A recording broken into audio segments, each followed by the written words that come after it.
All right, very good.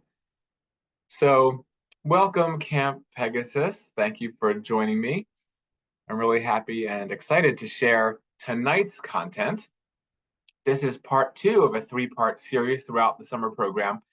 And so, part one was recorded. I'm sending out the links um, periodically.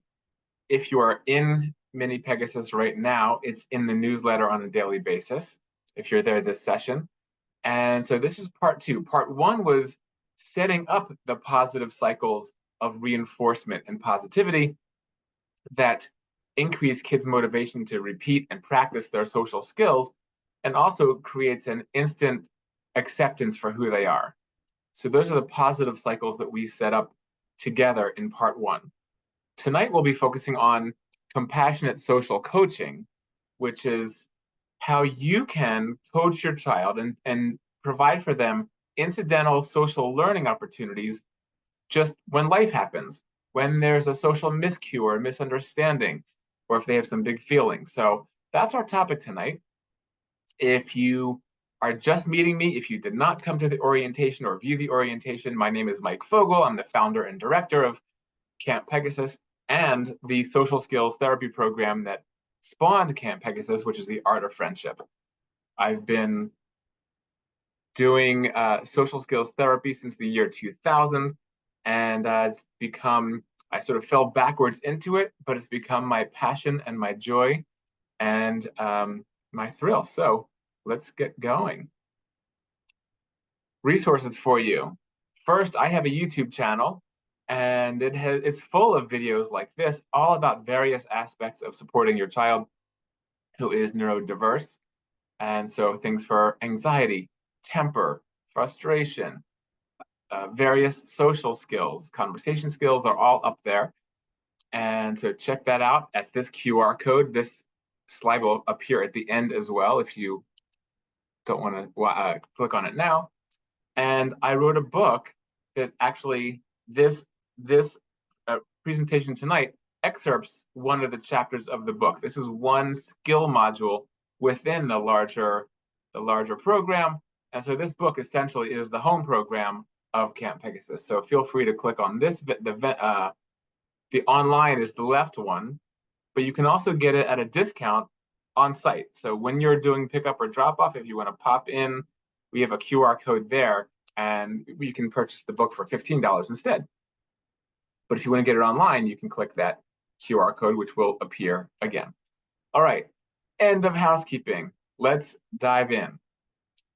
So tonight we're talking about social coaching, but in order to prepare you for that, I want to do a little bit of intro, preamble about some of the underlying thought processes that lead to your child's possible social challenges. Not every child has all of these experiences, but let's make sure that we all have the same baseline understanding. Okay, so we're talking about neurodiversity, neurodivergence, and so that's across diagnoses. So we have kids in the program, some have no diagnosis whatsoever, but others might have autism or ADHD or a learning difference. And then often those challenges, sometimes without support and treatment, can lead to other secondary challenges. And so the social coaching that we do tonight, that you're learning tonight, will help you on one of these three columns. When I'm getting to know a child and I'm doing an assessment, I conduct something called a neuropsychosocial assessment, also known as biopsychosocial. And there are three main areas of someone's functioning. The left column is nature, is your neurology, it's genetics. And the far right column is nurture, so it's that nature versus nurture argument. But the secret is both nature and nurture inform the middle column. Who your child is, how they're developing, how they're coping. So the middle column has the icon of two gears, this image. So your child is the little gear on the left and the world is the gear on the right. And so in a machine, the gears need to mesh in order for the machine to work. And so one psychology is your child's learned social skills and emotional coping skills. And it amounts to their stress busting machine. And So that stress busting machine is created by the left column and the right column. So their wiring, how their brain is wired, what are some of their cognitive strengths, and what are some of their weaker areas, whether it's from those, the ADHD suite of challenges or autism or some other communication or sensory issue. So there's that piece. And then the right column is your child's environment. That is school, it's camp, it's home. So it's a place where the child lives. And are those environments a positive, a plus, meaning supportive and giving the child exactly what they need? Or is it lacking in certain ways, in certain aspects of support and training? And so we want to help you, and through these trainings that I'm offering, I want to power you up and your home environment to become a plus plus.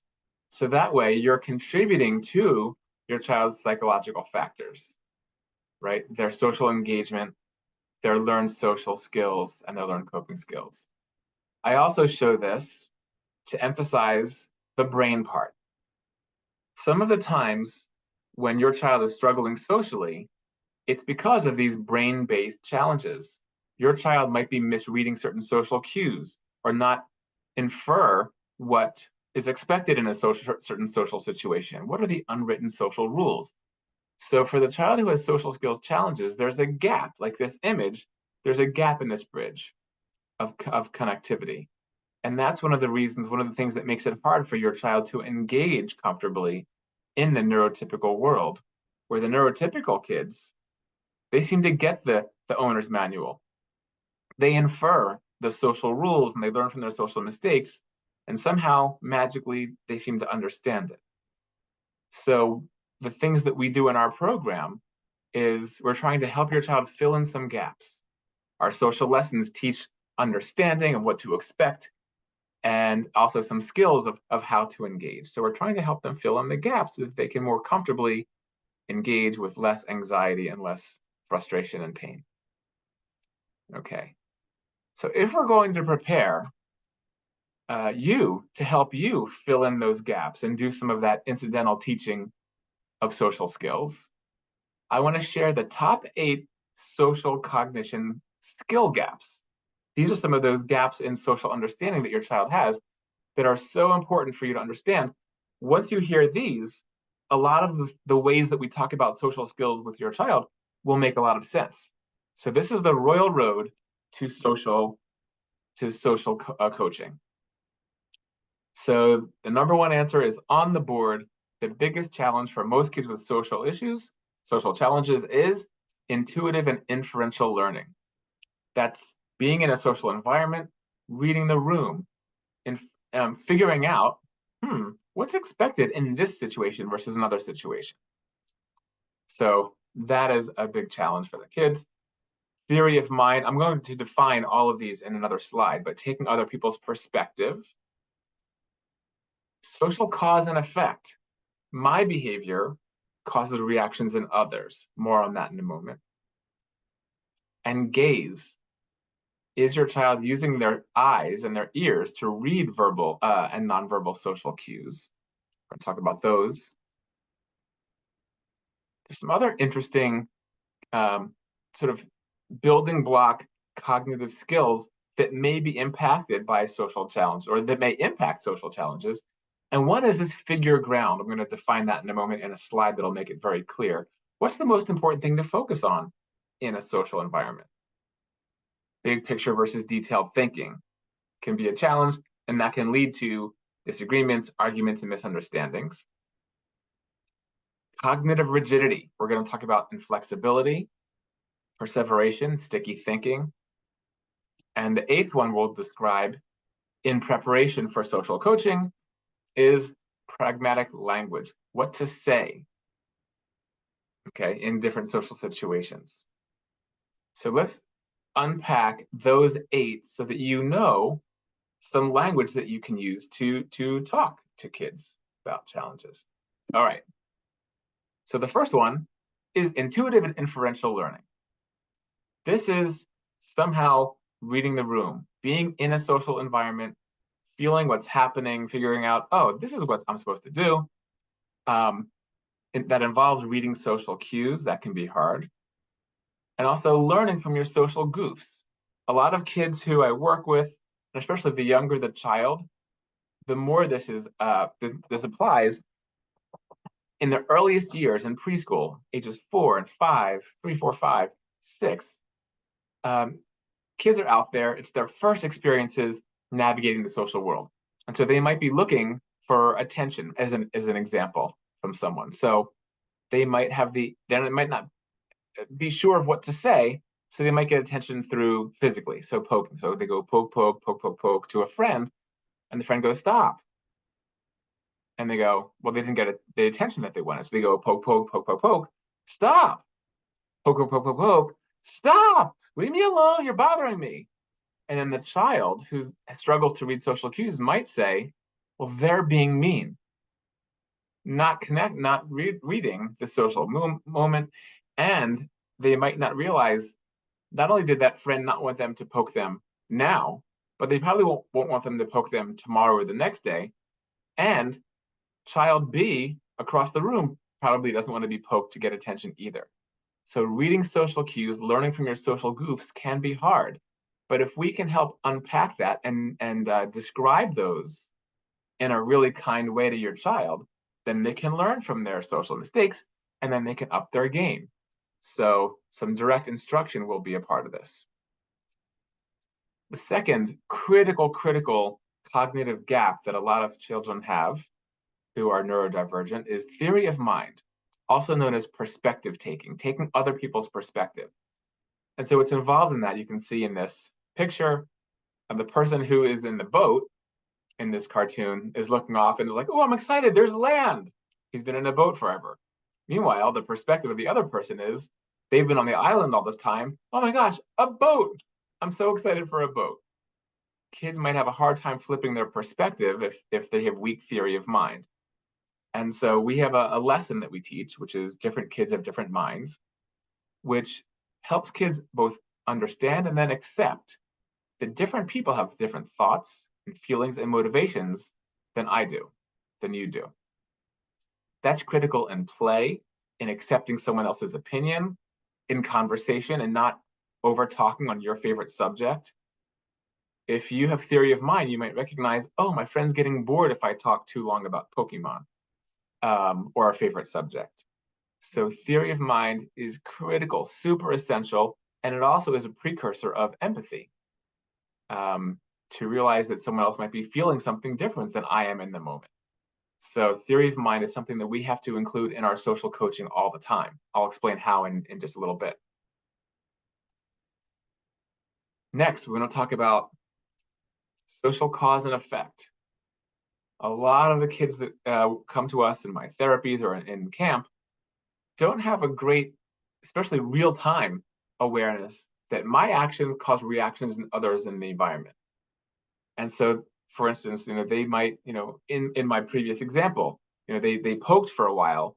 After the third or fourth round of poking, their peer goes, stop, leave me alone. You're bothering me. And they go, why? Why are you yelling? You're mean. But they didn't recognize that my actions caused that reaction in the other person. So having some cause and effect conversations is really critical in social coaching. More on that as we get into this. Gaze, not eye contact, but gaze.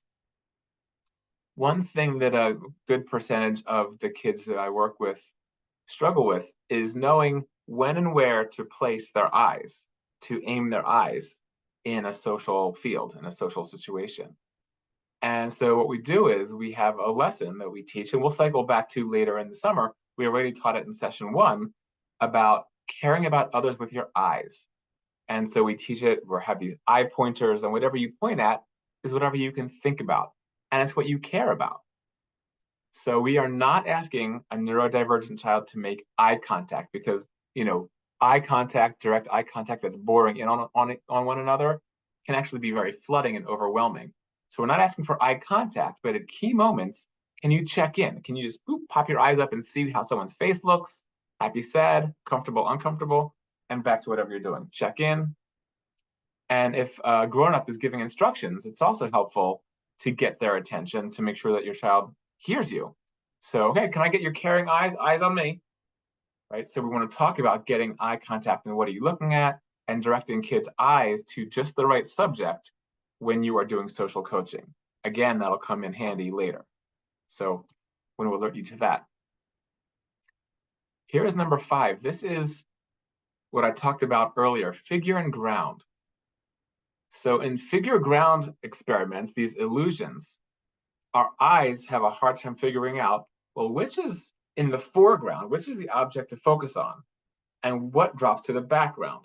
If we're in a crowded restaurant, hopefully, with all of our attention, we're able to focus on the person at our table, and our mind filters out some amount of background noise, hopefully, so that way we can focus on the person. A lot of neurodivergent kids have difficulty with figure and ground. What's the most important thing to focus on? So in this, just for fun, if you focus on the black shape, bring that to the foreground. If that becomes the figure, not the background, the figure, it's the profile of a man, looks like a man playing saxophone, perhaps. Then if you kind of flip your focus and have the white areas, excuse me, jump to the foreground, it kind of looks like a shadowy version of a woman's face, perhaps, right? And the black fades to the background. So what is the most important thing to focus on in a social situation? Well, it's the other people.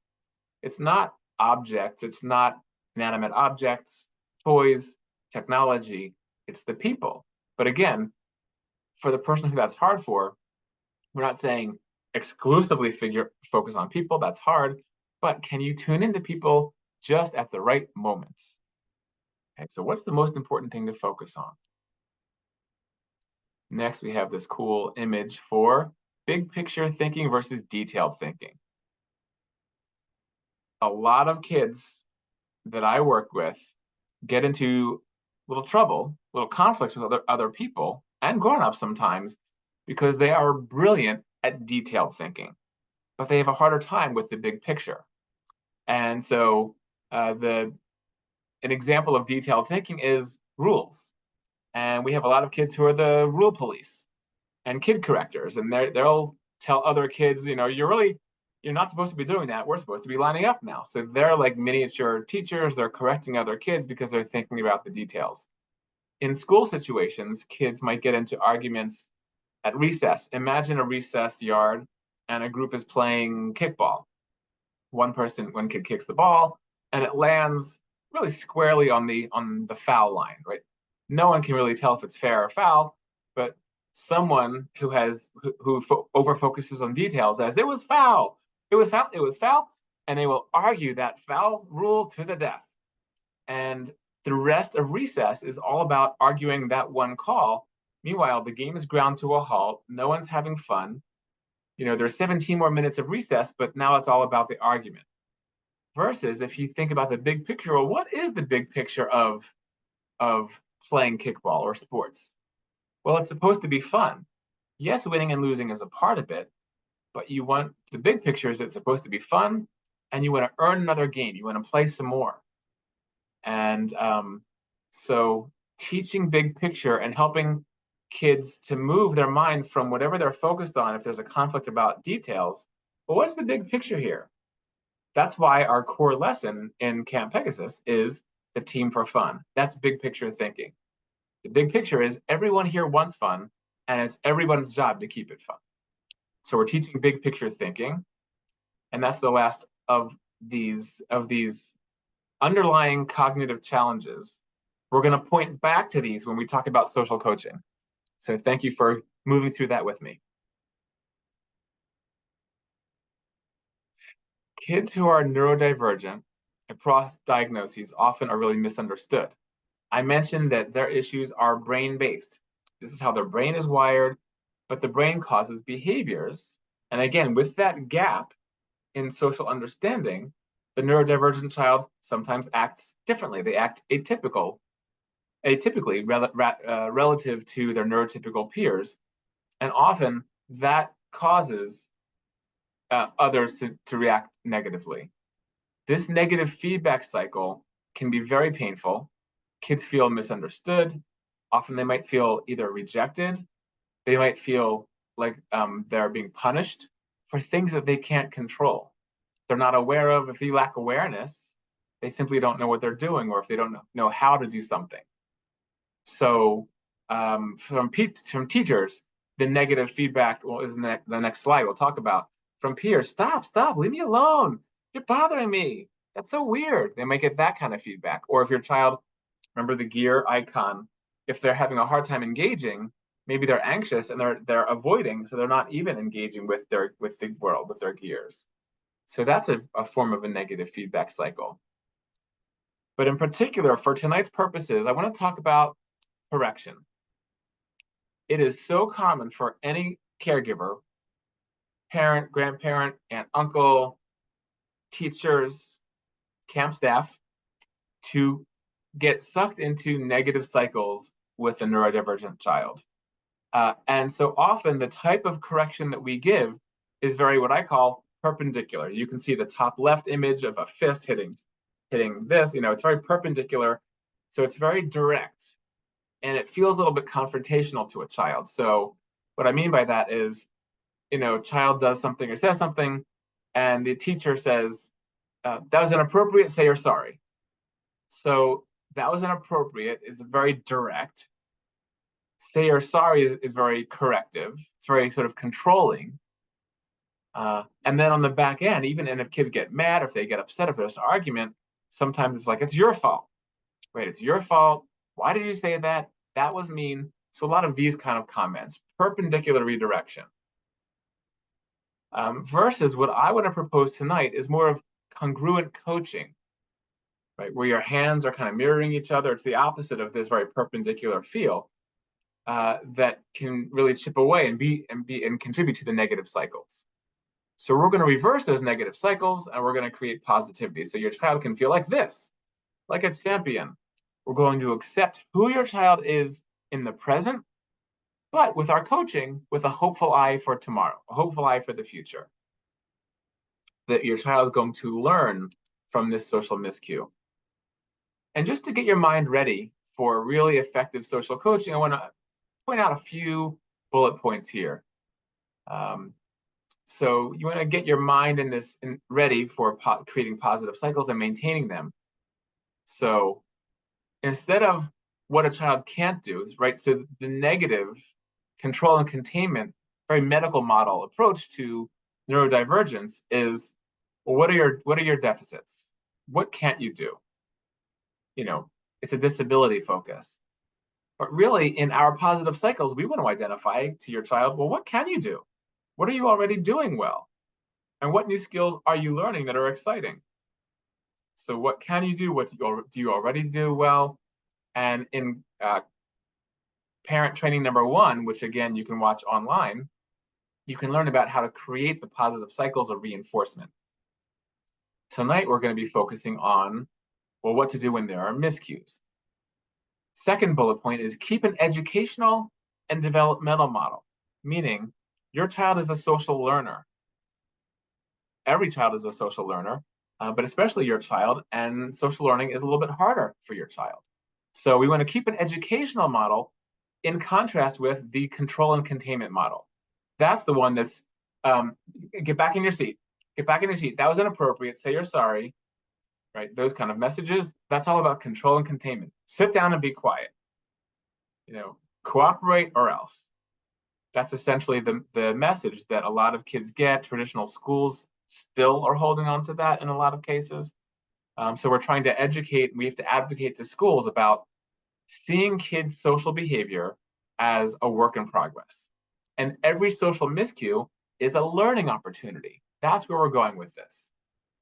So for you, every social miscue is a learning opportunity. Sometimes they're inconvenient, they slow down life, but and someone can sometimes be upset by them. But this is an opportunity for them to learn what they need to learn to not have this happen again. And remember, with the weak inferential learning, your child might not by themselves learn from their social miscues. So that's where we come in, our partnership, and you're learning this tonight or in watching this. A couple other bullet points in creating the positive cycles is when you're doing social coaching, we also want to emphasize that theory of mind. how's the other person feeling right now? What reaction does the other person have? So this is teaching that theory of mind and that social cause and effect. Okay, you did this. We're not going to say it this way, but you did this, and they're feeling this way.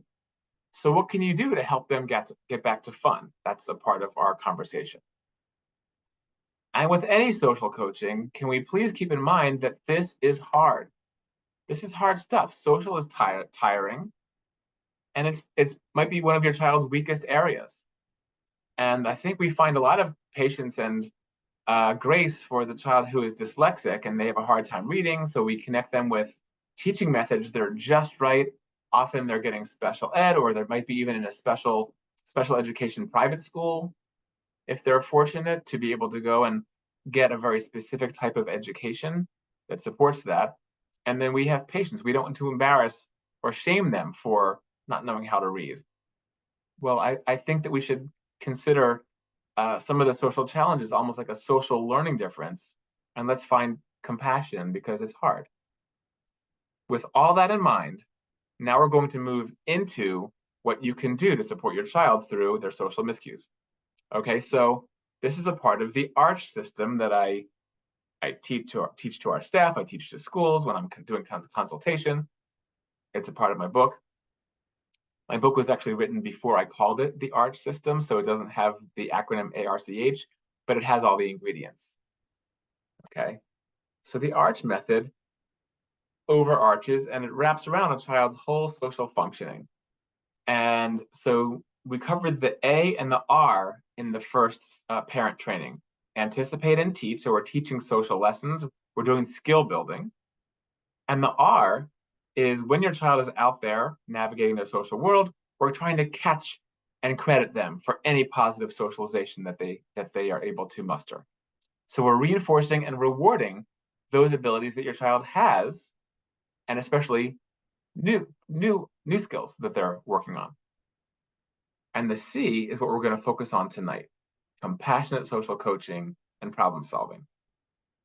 So once again, with anticipate needs, I do want to point out a couple of ways to talk about some of the social gaps that I mentioned. We taught this lesson last session. We'll review it this session, and it'll come back again, I believe, next session, in the third session. Different kids have different minds. This is theory of mind for little children. So the top row of smiley faces have these red circles, these ovals in their forehead area. That's not hair or a hat, that's their brain. So we have red brain, turquoise brain, green brain, and pink brain. And then we find out, I take volunteers from your child, from the group, and we find out, well, what's in their mind? And we establish red brain likes dogs, blue brain or turquoise brain likes music. And I go, wait a minute, can the two of you be in the same group? Shouldn't one of you be mean to each other? Oh, dog lovers are weird. How would that make you feel? No one wants what's in their mind to be insulted. So we're establishing that different people have different minds, and that's okay. Green person likes TV, that's okay. Pink person likes pickles, okay, they like pickles. That's okay. We're not going to be mean and yuck their yum. So we're going to respect different ideas, especially in play. The bottom row, the lower row, still has these same different minds. We're showing different minds, but they have frowny faces indicating what's something that you don't like. What's something that bothers you? Red brain said, I don't like when people scream. So we go, oh, okay, we just found out what's in their mind. When you discover what's in someone's mind, what they don't like, are you going to do more of that, or are you going to do less of that? And all of our campers agree we should do less of that. Yeah, don't scream around red brain. We just found out they don't like it. Turquoise brain said, I don't like when you pop my space bubble, when you get right in my face and touch me. All right, so we found out what's in their mind, do less of that. So we're establishing the acceptance. Different people have different minds. Let's find out what's in their minds. If you ever have similar minds, if two kids like Legos, that's gold. Now the two of you can play Legos endlessly. So if similar minds, you can play and talk about it. Different minds say, okay. And when we find out what people don't like, Let's not do it again. We talk about this because we're going to be talking about people's feelings. How do they feel? How do they look? What's their perspective? So that's going to come in handy. So different kids have different minds. Let's keep that idea alive for your child. And another critical concept that we will get to this summer is take the road to happiness. This is agency, otherwise known as self-determination, made simple for kids. We want your child to know that your child has incredible power to direct their lives in positive ways if they can make great choices.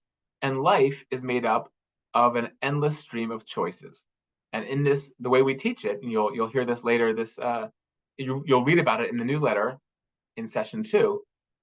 Here is Blue Friend who's walking along the road of their life. And then the road splits. Right there, there's this orange dot. That's decision point. Where the road splits, you could, if you're mindful and if you have the right skills, you could take that road to happiness. You can climb that road. But if you're not mindful, if you're not paying attention, or if you don't have the right skills on board, you could go bumpity bumping, crash, crash, crash, and land in that, take the road to anger or the road to unhappiness, the road to struggle. You can also rebrand these. If it's for academics, you can say the road to success and the road to struggle. So we teach kids that there's big decisions and little decisions. Small decisions are, well, do I want chocolate or vanilla? Do I want rainbow jimmies or chocolate jimmies with my ice cream? Do I want to play with magnet tiles or build with foam blocks today? Those are small decisions. Big decisions are, oh, I'm so mad. My fist is balled up. I could let it fly. No, I am not going to hit that friend. I am going to take a break. I need a break. And go take a break. So those are like big decisions for kids. So you have the power right there at decision point, take the road to happiness. This can become really critical language when you're doing social coaching with your child. Okay, what's your road to happiness? So we're going to talk about this, but I wanted to share this with you so that you have some of this language and the image in mind. You can make things better or worse for yourself. So that was just a little bit of the A, anticipate and teach, just to prime you. Now, the rest of our time together is going to be talking about compassionate social coaching, which is what you're here for. As I mentioned last time, the default setting should always be reinforcement, which is the R in the arch, right? The positive cycles by noticing and saying, giving TPR, targeted positive reflection, having your words reflect what your child's doing that's positive. What a great conversation question. You are so flexible. You two worked it out. All those kinds of praise moments are reinforcing, and it feels so good to the child to get credit for any positive social contribution. Your child doesn't get enough credit for the things that they can do. So let's make sure that we're doing that. So in our balance scale, that's the default setting. So if I'm the scale, I'm tipped towards reinforcement all the time. But then today's topic is, well, what happens when something goes wrong? Now our scale tips to social coaching. I'll show you how, and we're going back and forth between these two roles. If we really simplify, this is your task in raising your neurodivergent child. Reward, reward, reinforce, give them credit. Oh, something went wrong. Now we're going to do our Jeopardy social coaching. This is how we do compassionate social coaching. I call it Jeopardy because we use question form as often as possible. Question form, and I wrote the word facilitative question form, because what we want to do is get your child thinking about the social moment. Let's contrast it to that very perpendicular correction that I mentioned earlier. In perpendicular correction, here's what it sounds like. That was inappropriate, say you're sorry. Plus, it comes with my finger wag, which adds a negative vibe to it. So that was inappropriate is a statement by the grown-up. It's a statement. So in that moment, whatever happened, let's say a child picked their nose and rubbed it on a kid. Here's an outrageous social moment. You go, that was inappropriate, say you're sorry. Okay, so who's evaluated the social interaction? You didn't get the child to do it. The grown-up did. The grown-up assessed that was inappropriate. That was disgusting, right? And then the next "say you're sorry" 3 words is now there's a command. So the child now is reduced not to making a decision and selecting a social behavior. They're reduced to a yes, no, do I obey this grown-up? And this keeps the child stuck. They're not learning socially when we are doing that very perpendicular, very direct correction. So this is why we're going to aim to turn everything into questions. And I have a number of examples coming up. When we give Jeopardy social coaching, it's a gift. You're giving a massive gift to your child, the gift of evaluating the social moment, thinking it through, practicing their theory of mind. Ooh, how did it make them feel? Practicing social cause and effect. Ooh, my behavior might have had a negative impact. What can I do differently? Right. So for all these reasons, it's positive. And finally, your child now has the responsibility to think through that social moment and then arrive at a solution. Now we know that human brains have plasticity, which means that they're constantly evolving, they're constantly changing, and they're rewiring themselves. The more experiences that someone has, the more times they do something, our brains become more efficient at it. So with repetition of thinking through socially, your child can get better at it to some degree. That's different for every child. And now I want to do a parenthetical asterisk and say, I want to just qualify that we are not trying to change who your child is. We are not, there's no such thing as curing autism or curing ADHD, because these are hardwired brain-based issues. And we want to respect who your child is. So this isn't a message of you're wrong, you're bad, you can't do things. This is, hey, there might be something else that you can understand about the situation so that next time it might not be as hard for you. Next time you might not get that same outcome that was hurtful for you.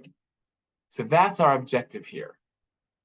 Okay, so we're not communicating that there's something wrong with you. Quite to the contrary, you are wonderful. And by the way, I have some tips that may make your life just a little bit easier as you try to navigate this very confusing neurotypical world. So let's go through a number of examples. So some Jeopardy coaching, this is for behavior. This is perhaps if you're instructing, if you're trying to give your child directions, or if your family's on a task. Let's say your family's supposed to be having dinner and your child wanders away from the table. You can say, where does your body need to be right now? And make sure you call your child's name to get their attention so that they know you're talking to them. Emily, where does your body need to be right now? Let's say they're supposed to be cleaning up the playroom before bed, or perhaps they're turning off an iPad before they go upstairs to brush their teeth for bed. So you go, ooh, Emily, what are you supposed to be doing right now? Your child thinks, they think, and you might see them as they compute it, they alter their behavior, they get back on track, they finish cleaning their room. We use this all the time in camp. When kids are lining up, they're not supposed to go to the next activity. They're not supposed to be in the hall. They're supposed to still be in the room. So if a child sort of wanders out, sometimes that can lead to a little bit of commotion. So we'll say, Sam, where does your body need to be right now? He looks over his shoulder, hippity hops over, gets back in his spot. He did the social thinking. He processed that moment. He selected the effective behavior. And so what do I do as the caregiver? We tip the scale right back to TPR. Great thinking, right? So now, once again, positive cycle is engaged. If I'm giving instructions and 2 kids maybe are distracting themselves, maybe a child's distracting themselves individually with something, I'll say, Sam, can I get your eyes? Right? Remember, gaze. Can I get your eyes for a second? He looks. Who is giving instructions right now? Sam goes, you are. I go, that's right, let me finish. And off you go. So this is a way for you to get attention, once again, with this softer way. It's a little bit less direct. It's slightly indirect, but it still gets the job done in terms of redirecting a child. Here's some other examples. Let's say your child had a conflict with someone. There's a play date and there was a disagreement where someone got frustrated. Could be siblings. I have a note about siblings as well in a moment. But so this is going to be to help your child develop theory of mind, reading social cues, okay, and social decision making. So let's say your child is disagreeing with someone. You swoop in and go, time out, hold on a second. Sam, take a look at Emily's face right now. Does she look happy or sad right now? What can you do to help her get back to fun? What can you do to help her feel comfy around you? So it's this type of language. Think about Emily's feelings, or you can say care about Emily's feelings with your eyes. What can you do to help her get back to fun? For social cause and effect, Emily, what will your friends think of you if you exclude them? If you don't let them play with you ever in the sandbox? So what will your friends think about you is a great way to help them develop that social cause and effect. Okay. If you just say, that wasn't nice, go in there and invite them to play. Once again, you've done all the thinking and your child is just is reduced to an obey or disobey decision. What will your friends think of you if you do that? What can you do to make them think great things about you? What can you do to help them get back to fun?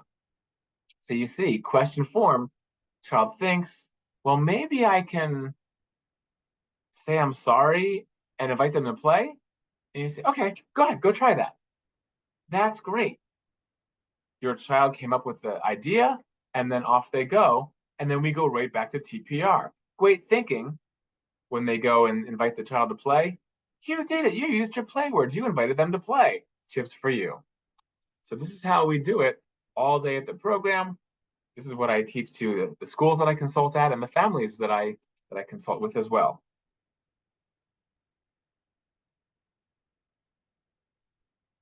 Okay. I'm going to skip the first bullet point. I think this is the more effective. It's more effective for older elementary kids. But there is two more bullet points of things that you can ask in the aftermath of a social miscue. Let's say that your child did a behavior that didn't really work out well. They got some kind of a bad outcome. They were upset about it. Someone was upset with them. So you can ask that second bullet point. What can you do tomorrow? What can you do next time something like this comes up to make sure that it doesn't happen again? This is a great future-oriented thing. I'm going to mention when to use this in a moment. What can you do next time?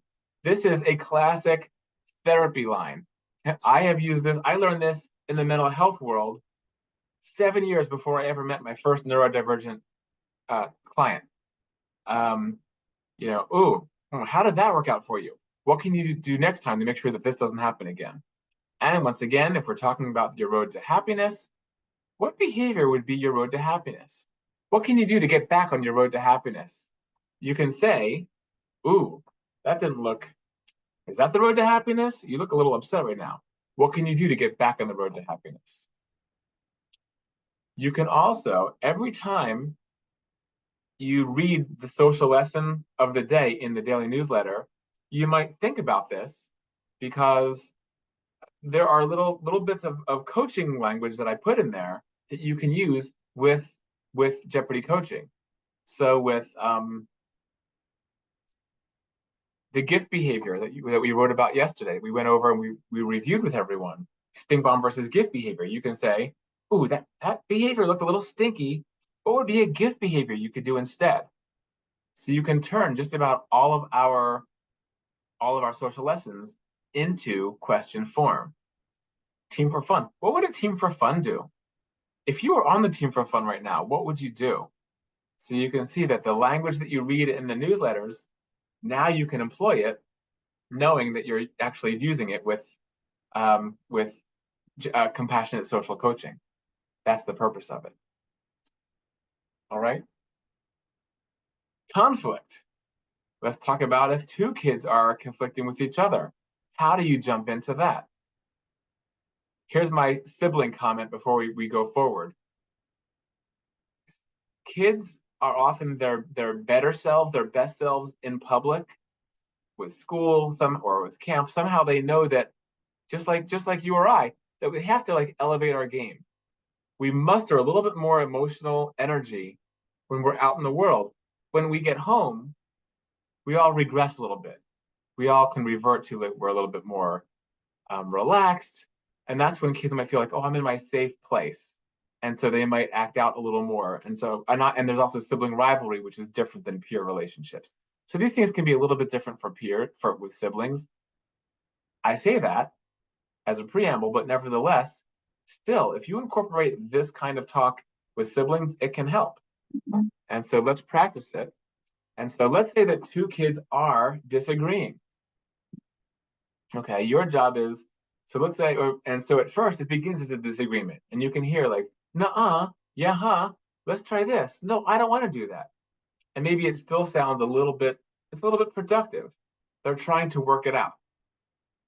Okay, but then you start to hear them escalate. Their voices start to reach levels of frustration that you know this is not going to work out well.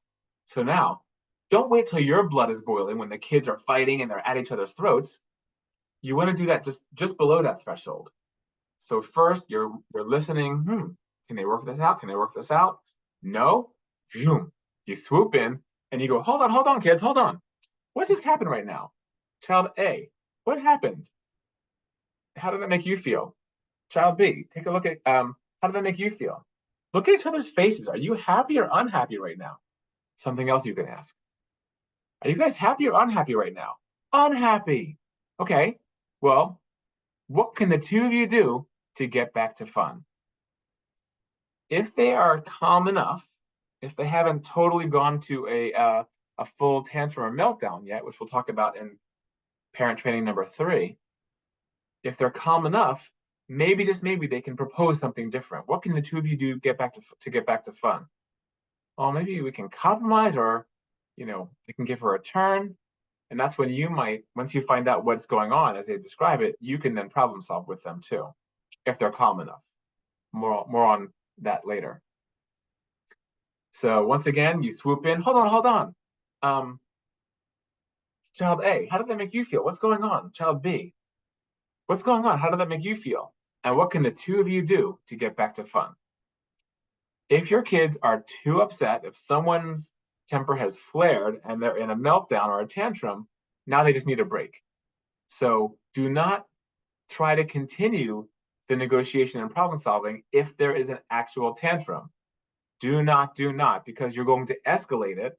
It's not going to work out well. Again, this dealing with frustration and temper, that's the subject for parent training number 3. So stay tuned. Visit us next time, and log on to the link. Okay. So this is how we do it. I teach all of our staff to do it, and we practice this all the time, especially in the playroom where it's unstructured. When you're doing social coaching, right, you're giving this real-time incidental learning opportunity.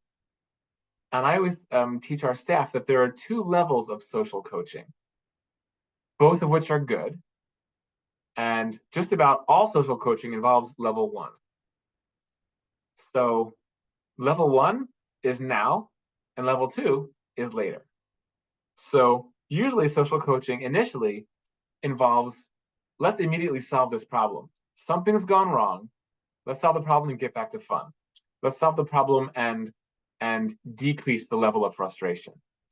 So that's what we're doing in the now, like the candy now and later. So the first step is always now. Hey, what's going on? What's going on?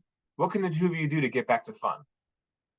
If your child and your children have this experience over and over, that alone is develop social skills, because they're learning, oh, I can get back to fun.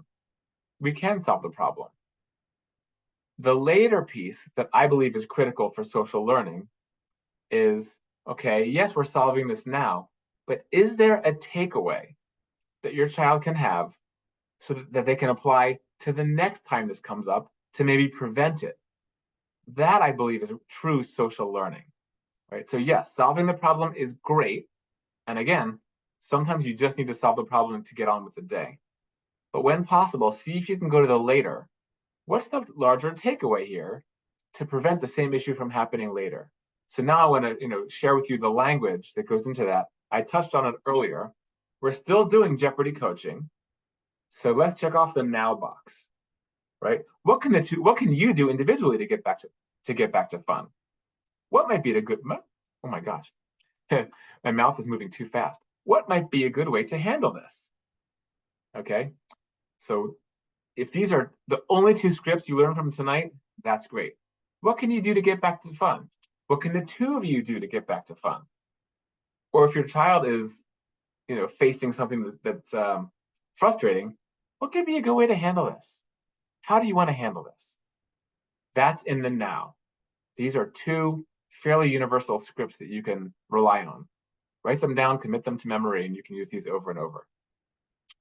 So that's solving the problem in the now. And a quick little palette cleanser for you. Here's a visual. I'm not sure if this is going to make it to this year's curriculum because we have 30 days to teach as many social lessons as possible. This is life's obstacle course. This is our visual way to teach problem solving. And so we talk to kids about, imagine, and you could draw a simple line drawing of this yourself. You draw a line, here's your child's road. This is the road of your life, okay? And you draw a little stick figure on the far left, and you draw a smiley face on the far right. So here you are walking on the road of your life. But then out of the sky, the hand of fate, this mysterious hand, drops this boulder. It's the sides of a mountain, and it's in your path. Oh no, something's blocking you from your road to happiness. So we tell the kids, in this story form, you could give up. You could just walk away and not even try to get your happiness. You could stand there and just fall to the ground in a puddle of tears, and you could cry, cry, cry. But does that get you any closer to your happiness? No, not necessarily. And you could rage. You could rage at the boulder. You could rage at the hand that dealt you this fate. So that could be a grown-up that said no. It could be schedule. It could be life. It could be a rainy day and something's canceled, right? So you could rage against the fates that caused you to have this obstacle. Does that get you any closer to your happiness? No. So we want to make a move. It's like an obstacle course. And so what are 4 ways, literally, just again, being very concrete and literal, in this picture, what are 4 ways around this boulder? And ultimately what we come up with the kids is over, around, under, or through. That green line is kind of tunneling through it. Over, around, under, and through. So that's 4. That's 4 possible solutions. And for kids who have weak problem solving, often they have trouble generating options. If they're lucky, maybe just maybe, they come up with one option that they keep using over and over, harder and harder, like trying to slam that square peg into a round hole. So our message is, well, let's see if we can come up with 4 different ways to get around your problem, this challenge. So if it's a rainy day, well, what are 4 things you can do to have fun, even though we can't go to the Phillies game that was rained out, for instance, or this picnic, that kind of a thing. What are some things that you can do? If a friend has a toy that you want to play with, and they're in the middle of playing with it, and so you said, hey, can I use that after you? And they said, yeah, later, and they're still playing with it. Oh, something's in the way of your fun. What can you do to get around this problem? So that's a way to talk about problem solving. Let's see if we can come up with up to 4 ways to get around this challenge. So that can be a part of problem solving in the moment. You can draw this. But now let's move to later. Okay, let's develop a plan for next time. So some of the questions I alluded to earlier are, okay, you worked it through, your child has come up with a good solution, and it worked. A little bit later, you can come back to the situation and say, remember earlier when you were upset and this happened? You came up with a really good solution, but what can you do to make sure this doesn't happen again? Or if it was between you and another child or a group, with a child and peers in a group, you can say, what can you do next time to keep things fun for all? But the emphasis is next time. Make sure it doesn't happen again. What can you do next time? These are the language scripts that you can use as a coach to help your child learn and make a plan. Let's make a plan for next time. Let's write it down. Writing it down really helps. Yeah. What would be your road to happiness? What can you do next time to be on your road to happiness? Let me do a time check. All right. It's 8 o'clock. I want to take a quick survey of all of our guests, if you're with us. And I want to see if you have any questions. Let me know if you have questions. If you do not have questions, if this was really clear, I have some bonus slides that I can share also. So there's two ways we could go at this point in the workshop. You can either unmute yourself, or you can type something in the chat. I have the chat up.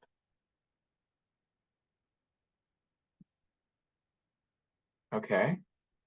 Thanks, Georgia. Any specific questions? Right, so thus far what we talked about tonight is, first, I laid out those 8 cognitive gaps, right? Those ways that kids who are neurodivergent, how they think, that leads to a lot of the misunderstandings. And then we have all these questions, then we have all of the question form that can be about behavior in front of you, and also can help them to understand theory of mind, right? Social cause and effect, all those things. All right, no questions so far. I'm going to keep going.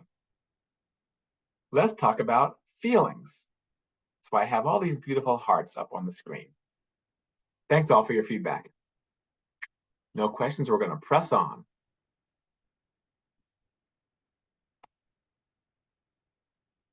Okay. When we're talking about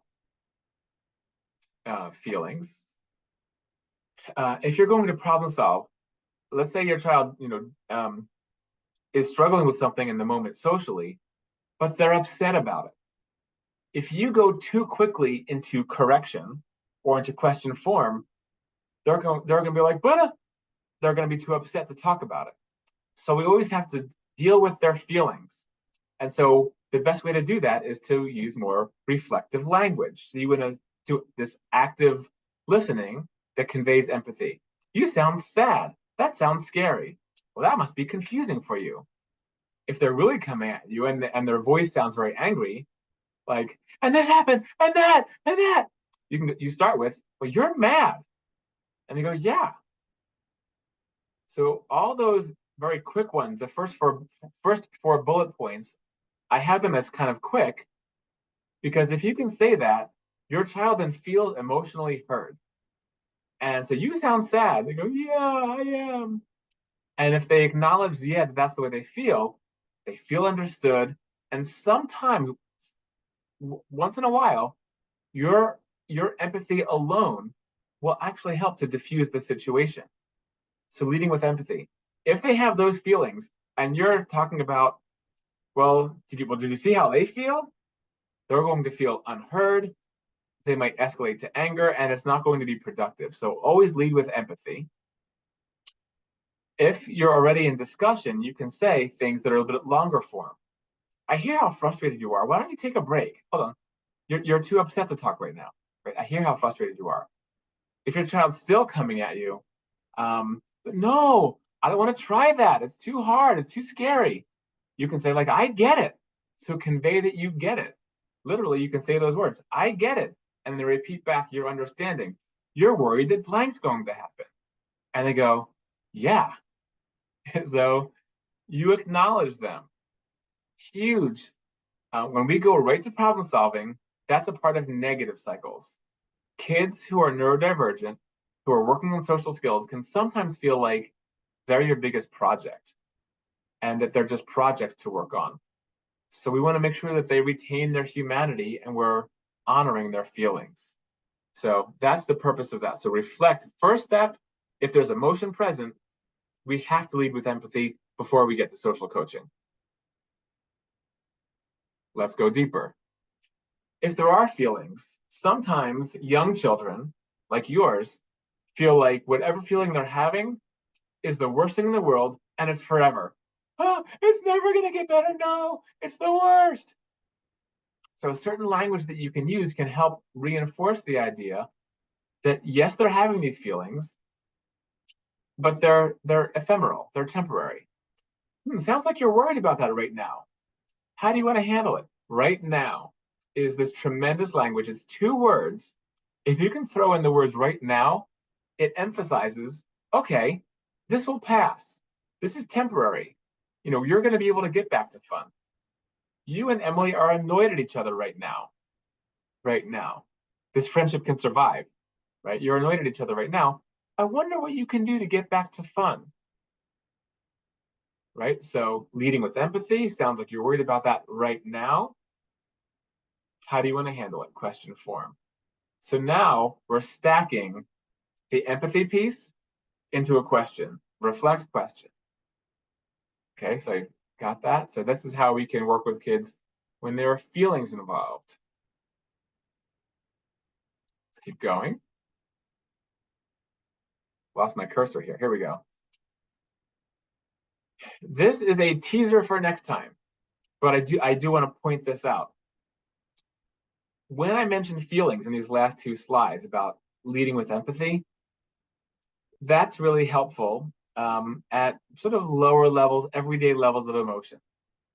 This emotional GPS, feelings GPS, is the very subject of parent training number 3 in our 3-part series. This has to do with levels of frustration. When kids, so it shows, you know, a number line from 1 to 10 going from top to bottom. 10 is the most upset. Up at the top, and we actually had been using this prior to zones of regulation. If you know zones of regulation, we've been using this. We have 2 levels of frustration, yellow phase and orange phase in the middle. And so I'm going to share this with you in parent training number 3. If you are supporting your child with the wrong supportive intervention at the wrong level, you might escalate your child from purple phase to yellow phase to orange. And the worst is tantrum. The red phase at the bottom is out of control, rage, crying, eloping, running around, whatever your child's style of melting down is, if your child melts down.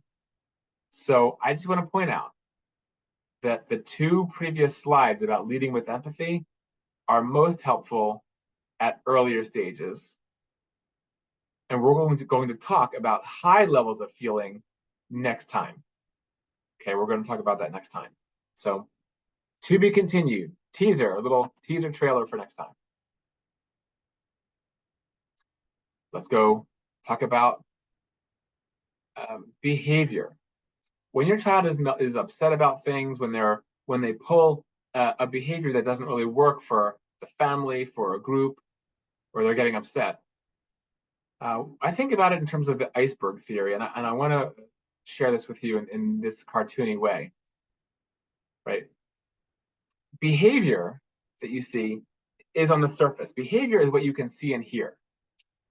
But actually, all behavior is triggered by unseen forces that are beneath the surface in your child. And so this is why the iceberg is this great metaphor. So pretend that you are hypothetically on this boat. You're on the SS, your family. And you have your telescope, you're looking ahead, and you can see what's coming. Now there's your child's behavior. And again, behavior is everything that's on the surface. But we have to always know that there are triggers to the behavior that maybe we can't see. So that could be their thoughts about a certain situation, their feelings. It could be sensory experiences. Is this environment creating some sort of sensory tension or dysregulation? And even old memories. Let's say that a child was had been bitten by a dog years ago, and then there's a dog nearby, right? A memory can trigger a feeling, and the feeling can trigger behavior. So this idea that if we're only talking about behavior and we're not supporting kids in their feelings and the underlying things, we're missing something. And once again, our support might feel cold to a child. No iceberg, pun intended. Okay. So when you see your child's behavior and they're struggling with something, let's also try to go beneath the surface. What does that mean? We want to look into, well, what are some of the possible reasons for this challenge? And there can be a few different bases for motivation, for all of motivation. Okay, one reason for why kids act is to increase comfort or pleasure. So I'm simplifying human behavior into 3, and really it's 2.5 possible sources or triggers to behavior. So the first one I mentioned is I want to increase comfort or pleasure. I want to have fun. So this is, I want to move towards something. I want to get something that's going to be pleasurable, that I desire, right? The second one is the opposite, is, there's something in the environment that's causing me discomfort. I want to decrease my discomfort. I want to decrease pain. So that could be the sensory environment is stressful, someone is bothering me, there's a task that's too hard, and so I want to avoid it, right? That kind of a thing. So increasing comfort or pleasure, excuse me, decreasing discomfort or pain are the 2 biggies. And the number 3, the third one, seeking power or control, you might notice that actually can sit in alignment with 1 or 2. Sometimes if I get power or control over a situation, that can be quite pleasurable. Like, I'm in charge here, this feels good to me. And some kids get very powerful or controlling to decrease stress, right? If I can be oppositional, no, I am not doing that. That is too hard, too scary. Right? So that's a way to decrease discomfort or pain. So those are the 3 main reasons why your child does just about anything. And if that can be a little guide for you, that can help you to go beneath the surface. And we want to answer the question, why did my child just do that? Behavior does not just happen in a vacuum. So was the social miscue because of a misunderstanding, one of the 8 cognitive gaps, or was it something in the environment that maybe we could change? So let's go beneath the surface. So behavior communicates your child's feelings and needs. Children communicate their needs through behavior. And so what is this behavior telling me? Right? What does my child need? That is a brilliant question to ask when your child is struggling with something, and especially if you start to notice a pattern. If your child starts to struggle or have a similar conflict or miscue at a certain time of day or in a certain setting, now I think it's really important to be curious about that, because it's not just a one-off. It's not just the universal, oh, my child misunderstood the social situation. What is it about this situation? Does my child need a social lesson explaining the situation? Should we maybe write a social story about that? Or is there something else in the sensory world? What does my child need? Their behavior is the clue for that. So, just looking at some behaviors, what might be a motivation for this, right? We could come up with a number of things without any other context, but maybe this boy likes the girl. He wants her attention. He's going to pull her pigtail. Maybe they had an argument at recess. Maybe they're siblings, So what are some of the reasons why beneath the surface? What's happening here? Right, the teacher is up in front of the classroom. What could they be doing? Is this fun? Is it a motivation number 1? Are they seeking pleasure? Or are they sticking out their tongues because they've been teasing each other all day? Is there some tension there? Of course, their faces look a little happy and relaxed, so a little more context clues. Right? What could this motivation be? Let's go beneath the surface. If a teacher or if a caregiver only says, come on, pick up your head, focus. Come on, pick up your head, focus. The first couple of times, maybe we give that instruction. But then if the child still does it, let's go beneath the surface. What's happening for you today? I see your head's down. Reflect what you're seeing. What do you need? Do you have a feeling? Are you tired? Are you hungry? So these are things we might ask just to try to find out what's beneath the surface in our social coaching. What's happening here? So let's bring all this home. All right, let's wrap this up. So we talked about in the beginning about how your child is neurodivergent in some fashion. And way too often, kids who are neurodivergent are misunderstood and are unfortunately in these negative cycles that Camp Pegasus tries to undo and create all these positive cycles. And we're teaching you how to do that. Let's create the ideal environment for your child to feel good, feel accepted, and to learn the social skills that you hope for them. So how do we do that? Today was all about putting the C, the compassionate social coaching, in the arch. And so question form as often as possible. And by doing that, we can help your child maintain that championship feel. So yes, even if we're giving TPR and all this positivity, if our coaching is very perpendicular and is always very bossy, right, that very corrective approach, then it might chip away at their self-esteem. So question form as often as possible, right? And we want to ask them and encourage them to take the road to happiness. What would be your road to happiness here? What would be your road to success there? What will you decide to do? And that's how we can baby step your child into thinking through their social lives, making more social choices that work for them, and they can learn that they can navigate this unpredictable, very confusing, neurotypical social world, right? Once again, I want to end with the resources. If you tuned in late, this is the YouTube channel that has a number of videos that all support grown-ups, caregivers raising neurodivergent children. So you can click on that. And once again, my book, if you want to purchase it online and have it just shipped to you, that's the QR code on the left. If you want to get a discounted copy, let me know in the office and we can hand you one.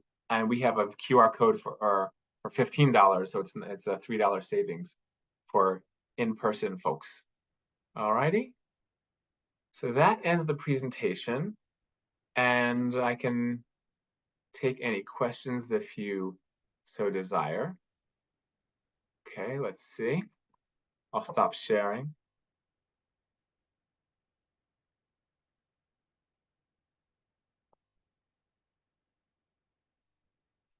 Let's see. Chat is up, or you can unmute if you like.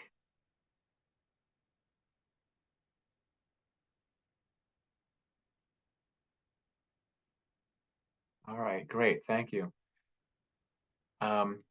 You have my email address. If you have personal questions about your own child's needs, email me off of the link in the newsletter, okay? And I'll be happy to set up a time to talk to you, give you some personal support and attention. And it was a pleasure having you. Happy social coaching, and let me know how it goes when I see you. All right, so we'll wrap up for tonight. Thanks for joining me, and I'll see you at the program. Bye-bye.